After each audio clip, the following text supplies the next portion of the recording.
Miss news TV. BRS నుండి కాంగ్రెస్ పార్టీలో భారీ చేరికలు.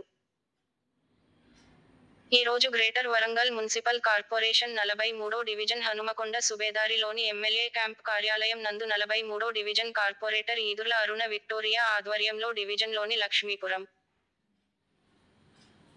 గణేష్ నగర్, రహమత్ నగర్ల నుంచి బీఆర్ఎస్ పార్టీల నుంచి సుమారు 50 మందికి కండువా కప్పి సాదరంగా పార్టీలోకి ఆహ్వానించిన వర్ధన్నపేట శాసనసభ్యులు విశ్రాంత ఐపీఎస్ అధికారి శ్రీ కెఆర్ నాగరాజు. ఈ సందర్భంగా ఎమ్మెల్యే మాట్లాడుతూ పార్టీలో చేరిన వారందరినీ కంటికి రెప్పలా కాపాడుకుంటానని, రాబోయే ఎన్నికల్లో ప్రతి ఒక్కరూ పాత కొత్త అనే విభేదాలు లేకుండా కలిసికట్టుగా పనిచేయాలని, వరంగల్ కాంగ్రెస్ ఎంపీ అభ్యర్థి కడియం కావ్య భారీ మెజార్టీతో గెలిపించేందుకు ప్రతి ఒక్కరూ కృషి చేయాలని కోరారు.